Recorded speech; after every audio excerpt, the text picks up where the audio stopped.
هو ايه العلاقة بين اللي بنوصل له واللي بنفكر فيه؟ يعني ليه في اوقات دايما كتير بنشوف ان في حاجات ممكن ما نقدرش نعملها وفعلا ما بنعملهاش، وفي حاجات تاني ممكن نكون بنفكر فيها وفعلا بنعملها؟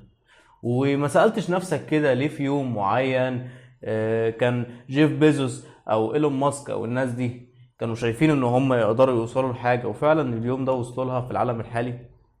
يعني هي كانت حاجة مستحيلة، كانت حاجة شبه مستحيلة، زي ان صاروخ يطلع في الفضاء وكمبيوتر يتعمل او اي حاجة تانية ممكن تكون صعبة جدا، زي ان الذكاء الاصطناعي يتكلم معاك وهكذا. هل الناس دي فعلا ما كانتش مصدقة في نفسها قبل ما تعمل الحاجات دي، ولا فعلا كانت عارفة ان هي ممكن تطلع منها حاجات تاني؟ برغم ان كان ممكن جدا، او مش ممكن، ده اكيد ان حصل لما قالوا لحد تاني من صحابهم او من معارفهم او من حد يعرفوه ان هو هيوصل لحاجة معينة، اكيد ضحك عليه.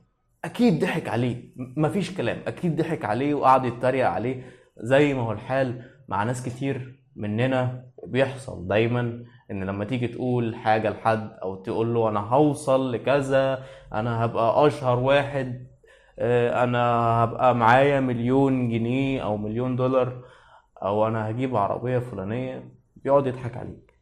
سألتش نفسك هو فعلا لما بفكر في حاجة بوصل لها، ولا ده بيبقى مجرد خرافات؟ وايه العلاقة فعلا بين اللي بنوصل له واللي بنفكر فيه؟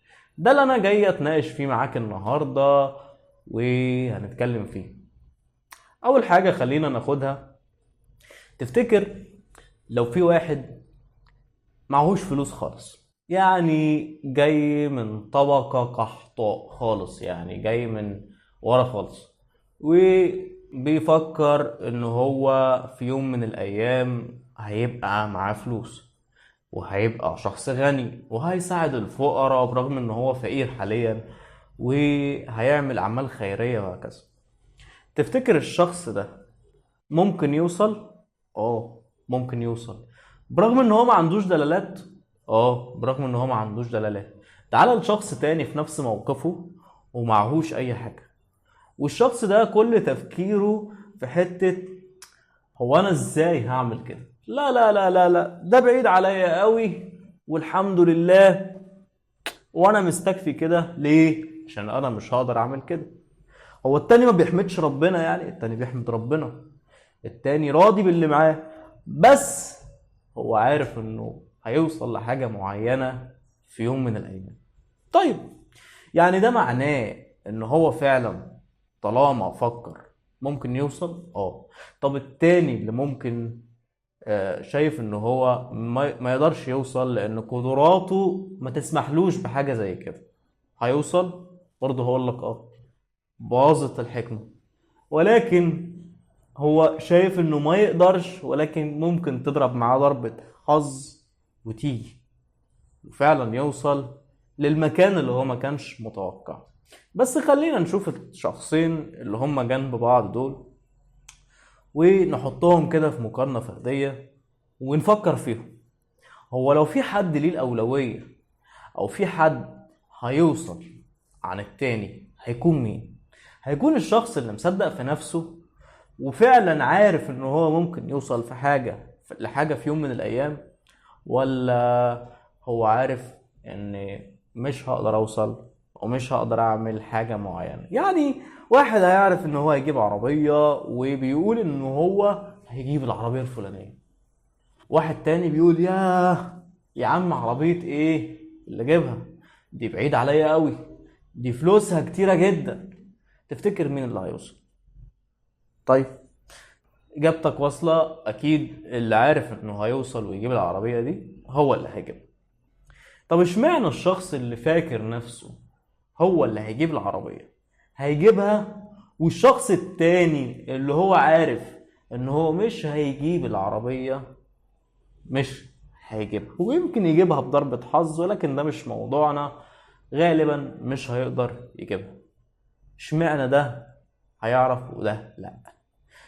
خليني اشرح الموضوع ببساطة. دلوقتي انا لو مصدق في حاجة وعارف ان هي ممكن تتعمل وان انا اقدر اعملها، هقدر اتحرك من خلالها، ساعتها هتحرك علشان اعملها ولا لا؟ قطعا الاجابة هتحرك عشان اعملها. ليه؟ لان انا عارف ان هي هتتعمل، انا عارف ان هي اكيد ممكن تتعمل في يوم من الايام. فواي نوت؟ ما تيجي نعملها، ما تيجي نجرب. يمكن نفشل، يمكن ما نوصلش، يمكن ما نجيبش الحاجة اللي عايزينها. على عكس الشخص التاني دايما شايف انه حتى لو حاول، حتى لو عمل واشتغل وعمل كل حاجة، برضه مش هيقدر يعمل الحاجة المعينة اللي هو نفسه فيها. طيب تفتكر مين اللي هيبدأ ومين اللي هيشتغل؟ ما هو الأحلام والحاجات اللي بنبقى عايزينها مش هتيجي واحنا قاعدين مستنيينها. يعني أنا مثلا دلوقتي المفروض ان انا ابقى قاعد اقول له يا رب يا رب انا نفسي في العربية الفلانية، هنزل تحت البيت هلاقي العربية؟ ده مستحيل، ده مستحيل. ولكن لما فعلا اكون معتمد على ربنا، ولكن في نفس الوقت انا بشتغل علشان انا عارف ان انا هوصل وهجيب العربية دي، تحصل. ليه؟ علشان انا بشتغل. والنقطة البسيطة هنا ان الشخص اللي دايما فاكر نفسه مش هيقدر يعمل حاجة ما بيشتغلش، ما بيحاولش، ما بيعملش حاجة غير ان هو شايف نفسه لا يا باشا انا مش هقدر، انا مش هعمل حاجة زي كده. ليه؟ علشان انا مش هعرف اوصل لحاجة زي كده. ليه؟ علشان هي صعبة، عشان هي مستحيلة. فانا مش هشتغل، انا مش هعمل او هحاول او هتعب نفسي. تعب نفسك ليه؟ يعني كل المشاهير والناس اللي نعرفهم دول دلوقتي اكيد في يوم من الايام كانوا مصدقين جدا ان هم هيوصلوا لحاجة معينة، وكان في ناس تانية بتبص عليهم ويقولوا الناس دي متخلفة عقليا، الناس دي تعبانة في دماغها، الناس دي في حاجة في دماغها، الناس دي مش طبيعية. مين اللي كسب في الاخر؟ الناس اللي نعرفهم دلوقتي. طب ده معناه ان كل الناس اللي كانت بتفكر بنفس الطريقة وصلت؟ مش شرط. ولكن اقدر اقولك ان هي وصلت لحتة مش شرط اللي كانت عايزاها بالظبط، ولكن يمكن حتة احسن، ويمكن حتة ما كانتش جاية على بالهم، وفي نفس الوقت بقت من افضل الحتت اللي وصلوا لها وكانوا يحلموا بيها. يعني في مقولة بتقول ان استمرارية السعي تعني حتمية الوصول. استمرارية السعي اللي بتعني حتمية الوصول مش شرط تكون الوصول في المكان اللي بفكر فيه دلوقتي، مش شرط تكون المكان المحدد او الهدف اللي انا عايزه خالص. ولكن استمرارية السعي تعني حتمية الوصول لمكان معين غير اللي انا فيه. هوصل بس في مكان كويس، مكان هيرضيني، ومكان فعلا انا كنت بتمناه ولكن انا ما فكرتش فيه. مش شرط يكون المكان اللي حلمت بيه. وفي دايما مقولة كده كانوا بيقولوها في ثانوية عامة: حط لنفسك ليميت ان انت تجيب 95% علشان لما تنزل عن الليميت ده تجيب 90، تجيب 88، تجيب 85. تفتكر الشخص اللي حاطط لنفسه ليميت ان هو يجيب 95 هيجيب اقل من كده؟ هيجيب اقل من 85؟ ولا الشخص اللي حاطط لنفسه ليميت 80 او 75% هو اللي هيجيب اعلى من كده؟ طبعا في حالات بتحصل ان في حد صاحبك الدحيح يجي يقول لك انا يا رب اعدي، انا يا رب اجيب 70%، انا يا رب اجيب 75%، وتلاقيه جايب حاجه و90%. ولكن دي حالات فردية، وده مش معناه ان اللي بيحصل حقيقي ان هو بيقول لك يا رب عدي. ممكن يكون بيضحك عليك، ممكن يكون فعلا بيذاكر او مش مدرك قدراته. ولكن الاغلب، انا بتكلم على الحالة الشائعة دلوقتي، ان لما حد بيحط لنفسه ليميت عالي يوم ما بينزل عنه يا اما بيوصل له، يا اما بينزل عنه بشوية، يا اما بينزل عنه بشوية كمان. لكن مفيش حد مثلا حاطط في باله وعارف انه هو ممكن يقدر يجيب 95% وهيجيب 70% او 65%.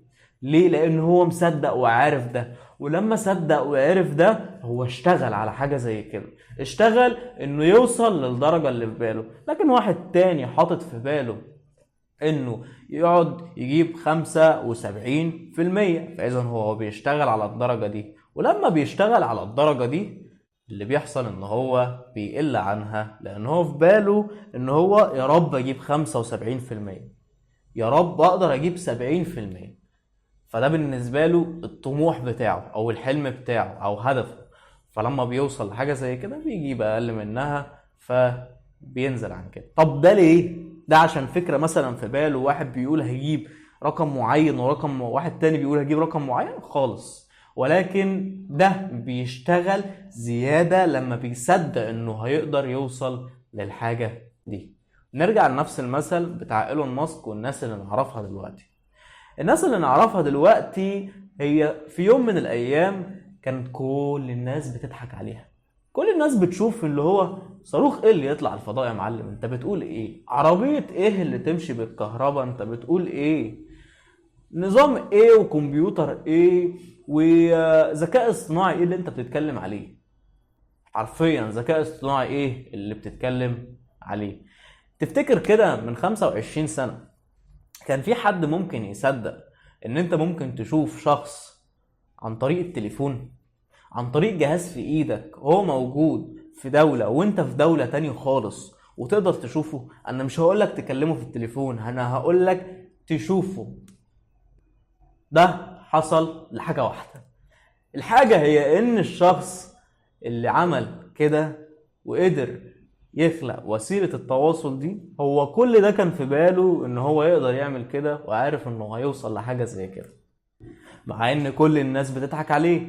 كل الناس دي بقى هي شايفة ان هي ما تقدرش تعمل حاجة زي كده، على عكس واحد تاني شايف ان قدراته اكبر بكتير من الناس اللي شايفاها، وهو عارف قدراته بالظبط، ولكن ما سمعش للناس التانية ومشي وراهم وقال فعلا انا ممكن ما اوصلش، لان الناس دي فعلا بتبص على نفسها بدرجة محدودة.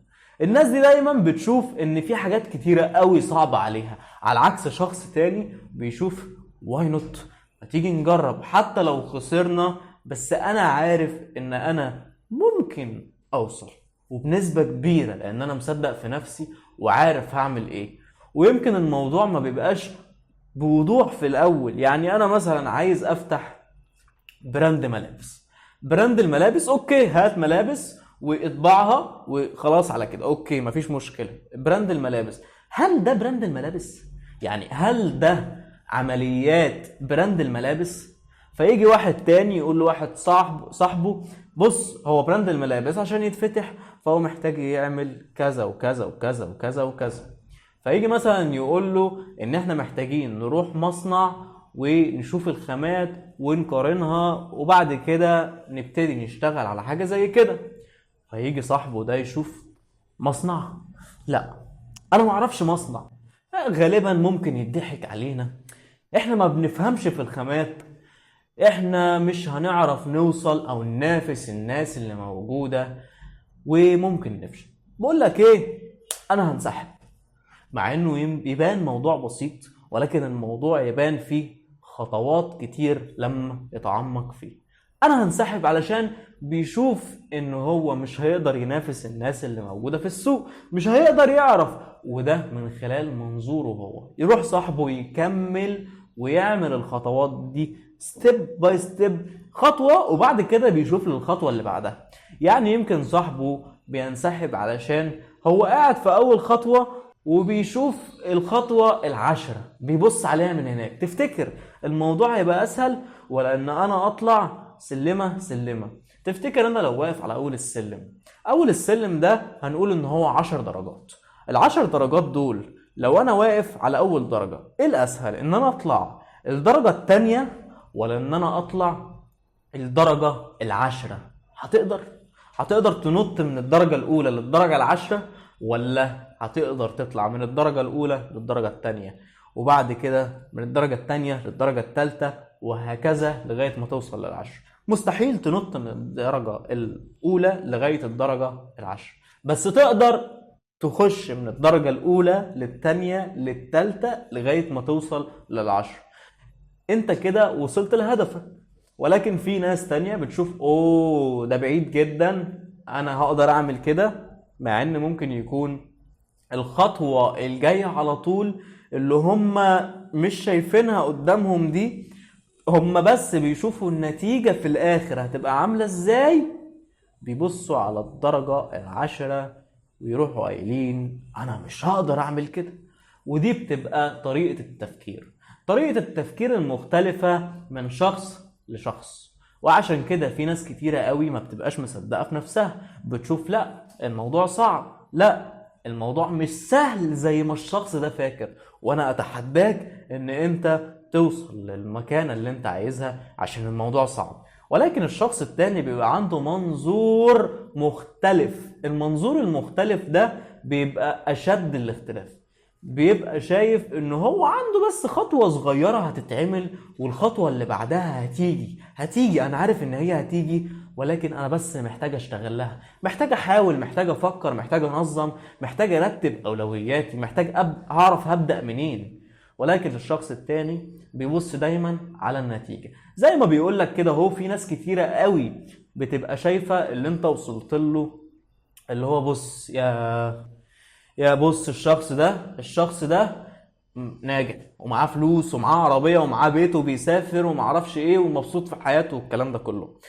هم ما بيشوفوش الحاجات اللي قبل كده كانت عاملة ازاي، الشخص ده قد ايه عانى عشان يوصل لحاجة زي كده، قد ايه سهر وقد ايه قعد لوحده وقد ايه عيط وقد ايه كان حزين جدا وقد ايه كان وحيد عشان يوصل للمرحلة اللي هو فيها.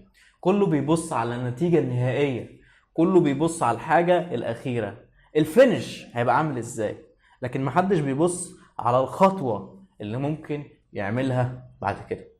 دي كانت إجابة ايه علاقة اللي بنوصل له باللي بنفكر فيه. طبعا مش محتاج اقولك خليك دايما عندك طموح عالي، ودايما عارف ان انت ممكن وتقدر تعمل حاجة زي كده. يعني لما تكون عايز حاجة زي ما بيقولوا لك كده ايه، اطمع لما تطمع هتيجي الحاجة اللي انت فعلا عايزها. ما تقولش لا انا قدراتي على قدي فمش هقدر اعمل كده.